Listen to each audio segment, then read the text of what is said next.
Salve, salve galera do Flag, vamos falar sobre mais uma micro-regional.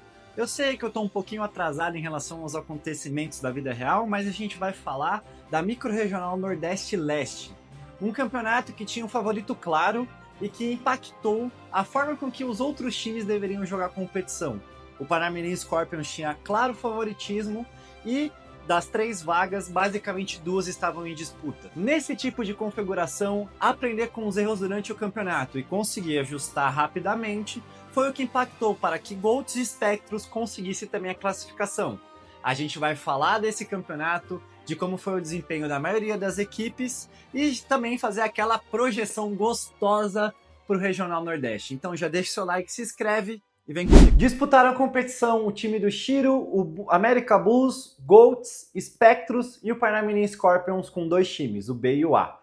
Conseguiram a classificação o time do Golds, o time do Spectros e o Scorpions A. Então, passando aqui rapidamente para os times que não se classificaram, o Shiro era uma equipe ali iniciante, estreante, sofreu bastante com algumas questões da competitividade dos 2 dias, acabou sofrendo bastante para pontuar, avançar no campo, mas é uma equipe que pode se desenvolver ali no cenário para os próximos anos.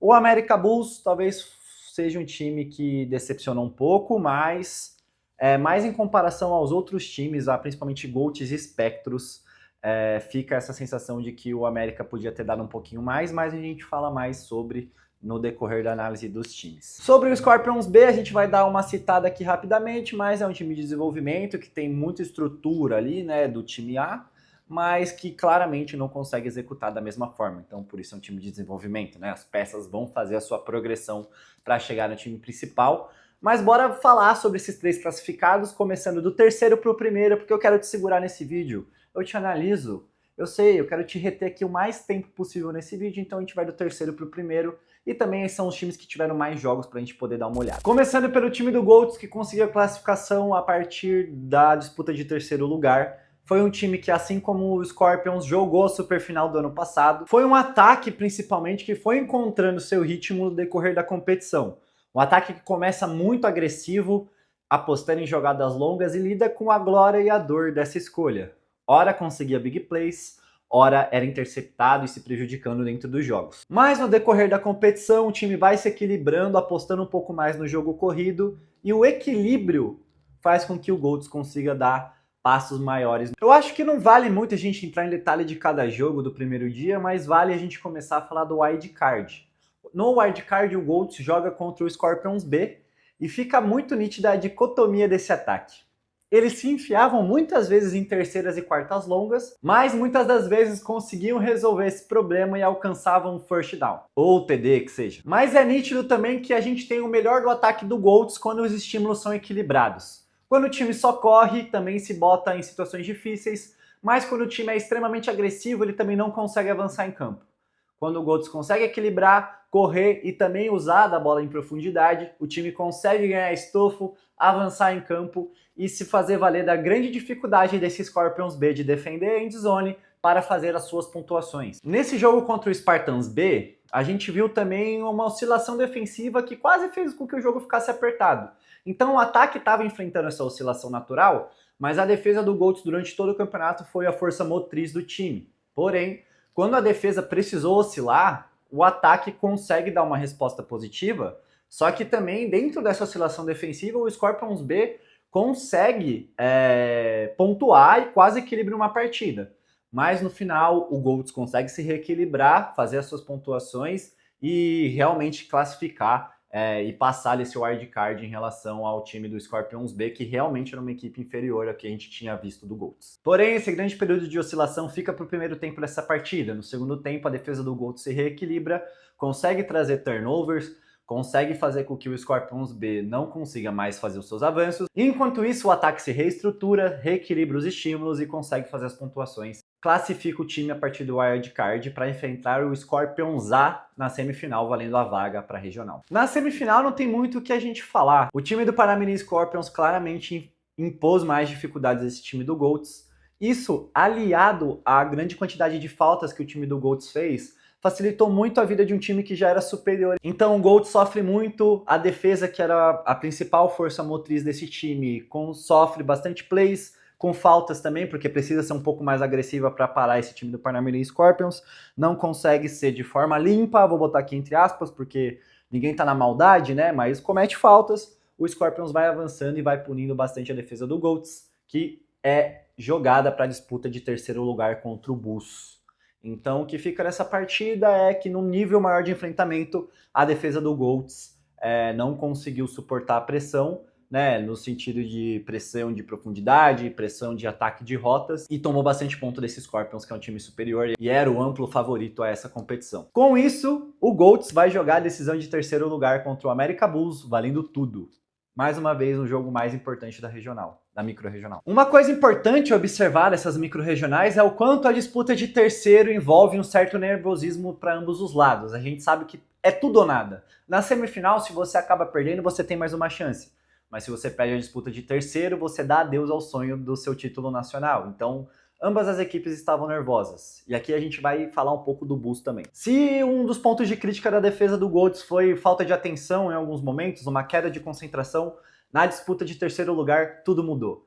A defesa do Goats estava ligada e foi fator chave para o time conseguir a classificação. Óbvio, junto com o ataque. Tá? Nunca é uma coisa só. Mas eu destaco aqui o quão ligados os defensores estavam nessa disputa de terceiro. Tanto que, às vezes, os defensores até podiam perder o topo da rota, mas conseguiam recuperar e fazer um chip, ou então atrapalhar a recepção, fazendo com que o America Bulls complicasse e ficasse em terceiras e quartas longas também. E se a defesa do Goats está mais concentrada para esse jogo final, o ataque está mais equilibrado também. Então é o ponto de maturidade, o ápice de maturidade desse ataque do Goats aconteceu no maior momento do campeonato para a equipe. A gente via corridas, a gente via ataques em profundidade e a gente via um abuso do uso de múltiplos passadores para conseguir ganhar jardas, avançar em campo e mais uma vez também finalizar os drives com uma imensa dificuldade do America Bulls de marcar end zone. Isso foi gritante em todo o campeonato e um ponto negativíssimo da equipe nesse micro-regional. A disparidade da disputa de terceiro lugar foi tão grande que o jogo acabou indo para Mercy Rule,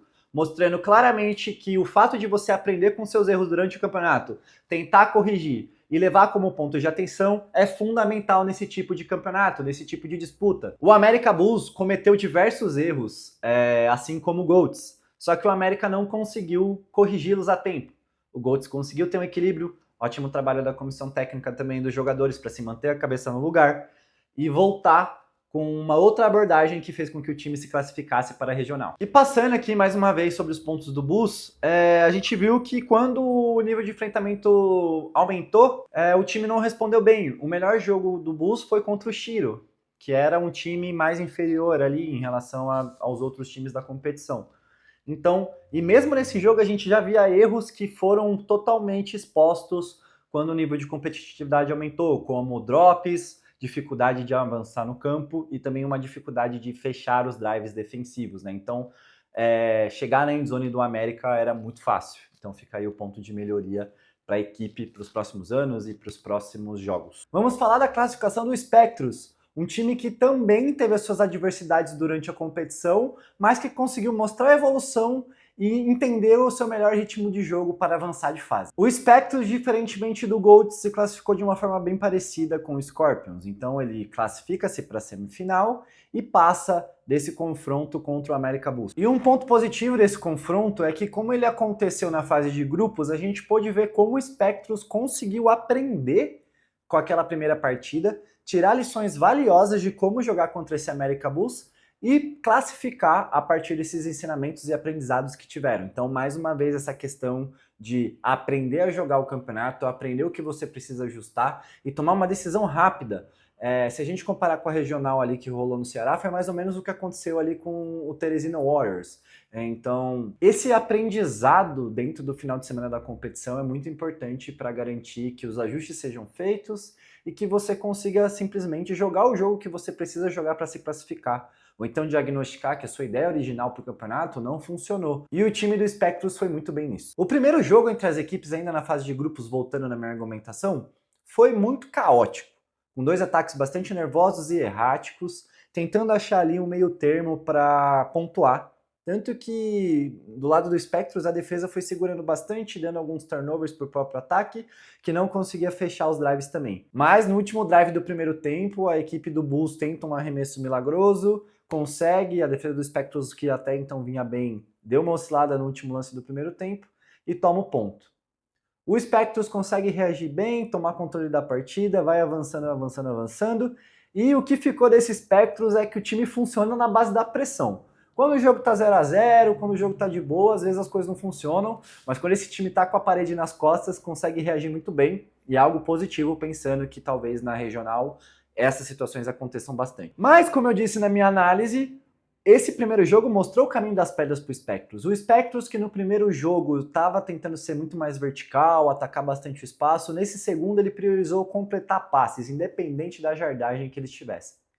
Isso fez com que o ataque ganhasse ritmo, avançasse, e assim como o Goltz conseguisse chegar à zona verde do América e simplesmente pontuar, principalmente nas rotações de crossers no fundo. Essa foi outra grande vulnerabilidade da defesa do América na endzone. Somente a defesa estava muito voltada a atacar as linhas e os front pylons, deixando praticamente uma avenida no back pylon e nas linhas de fundo, no caso. Esse ponto do ajuste ofensivo, mais a defesa estabilizada em parar os ataques do Bulls, fez com que o Spectro sacramentasse a sua vaguinha rumo ao Regional Nordeste. E mais uma vez provando o ponto, ajustes vencem jogos e conquistam classificações. Agora vamos falar do Parnamirim Scorpions, né? Óbvio que nessa estrutura de campeonato não tem campeão, né? Mas o Parnamirim Scorpions jogou como o time a ser batido, o time experiente e o time que tem o know-how de levar essa competição como levou. Na flauta. Não teve muita coisa que o Scorpion se preocupou nesse fim de semana. E esse tipo de postura tem que ser elogiada e tem que ser destacada como algo positivo. O Scorpion sabia que tinha que jogar como um time grande e jogou. E eu não falo que houve uma postura soberba pelo Scorpions, muito pelo contrário. O time levou muito a sério cada âmbito da competição, foi competitivo, ganhou os jogos com placares elásticos. Isso tem que ser elogiado. A análise fica até um pouco difícil, porque os placares foram tão distantes que não tem como você traçar alguns problemas, mas eu já vejo algumas coisas aqui que podem ser destacadas, principalmente no ponto defensivo. Óbvio, né, os níveis de enfrentamento foram abaixo do que o Scorpions espera, mas eu vejo essa defesa sentindo falta do Bruno. Claro que, né, se a gente for olhar o placar, a gente vai ver que, pô, a defesa nem sofreu tanto assim. Mas não sei, olhar essa defesa e não ver o Bruno ali, eu sinto falta de algo. Eu acho que também dentro de campo os outros jogadores devem sentir também, tanto pelo aspecto da liderança quanto do aspecto técnico que o Bruno imprimia no time. Não só na defesa, como no ataque também. E claro que teve mudanças na comissão técnica, que isso afeta.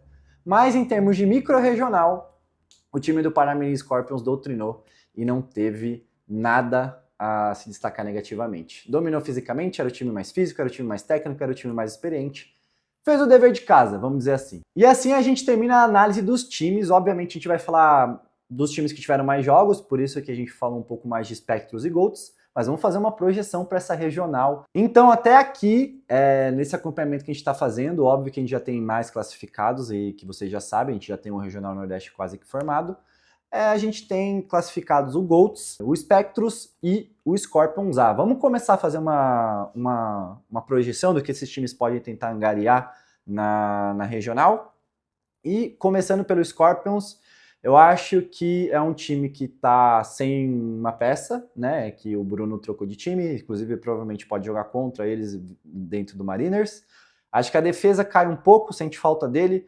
Vamos entender como que essa defesa vai responder contra níveis de enfrentamento melhor, porque eu sinto que a defesa do Parnamirim Scorpions não foi desafiada nessa regional, levou tudo muito tranquilamente. O ataque segue sendo bastante explosivo e tem o Mariota ali com o controle das ações, mas eu acredito que o Parnamirim Scorpions chega forte para brigar para essa classificação. Eu acho que essa terceira vaga vai ficar muito disputada. Cara, eu tô tendo a projetar o Mariners realmente sendo esse favorito do Nordeste, tá? Por quê? Eu vou tentar explicar por quê. É mais um ano do Heitor ali, novas pessoas chegando, mais um ano dessa adaptação desses jogadores que provavelmente jogam mais FA ao flag, e um ano de trabalho inteiro do Heitor ali, fazendo com que esses jogadores se adaptem, mais a chegada da Coach Debs, mais a adição do Bruno ali no time. Então eu vejo o Mariners como esse favorito. E a partir daí eu acho que está bem aberto. A gente tem um Cavalaria forte e o Parnamirim Scorpions é um dos favoritos para brigar por essa vaga para a superfinal. Eu vejo esse dos classificados que a gente tem até agora aqui nos vídeos, o Parnamirim Scorpions com certeza é o melhor dos 6. Então eu fico com ele para brigar por essa classificação para a Superfinal. Já o Golds, um time também que jogou a Superfinal, eu vejo buscando ali uma terceira vaga numa disputa de terceiro, porque eu vejo Cavalaria melhor. Vejo também que, óbvio, Mariners e Scorpions são melhores, então talvez até o Fortaleza Tritões brigue de igual para igual com o Golds, mas o Golds ali eu vejo uma projeção de buscar uma terceira vaga ali, uma disputa de terceiro. Já o Spectros eu vejo como pode chegar também nessa terceira vaga, mas vai ser mais difícil do que o Golds. Eu acho que o Spectros tem um caminho maior, e pelo que eu vi do Golds, é muito mais questão de ajuste, de refino, do que necessariamente mudanças muito drásticas. Eu acho que o Spectros precisa mudar mais coisas, ser um ataque um pouco mais físico e achar o seu ritmo ofensivo para essa regional, e eu vejo o Golds com mais ferramentas para isso, tá? Mas isso aqui é só uma projeção, é só uma opinião minha, deixo aqui as suas opiniões, porque agora que o campeonato está ganhando forma, eu vou ter que me comprometer. Então, se você não concorda comigo, é só comentar aqui. Se você discorda, pode discordar, aqui é um lugar para a gente conversar sobre flag. Então, se você concordou com a minha projeção, deixa aqui nos comentários. Se eu falei alguma besteira, me corrija aqui também. Sendo educado e sendo amistoso, todo comentário é bem-vindo. Beleza? E a gente vai continuar aqui nessa saga de análises de micro-regionais e regionais. Eu não consigo dar vazão como eu esperava, mas é um conteúdo que eu gosto de fazer, eu acho que a comunidade abraçou bem. Beleza? Então já deixa o seu like, se inscreve e até mais.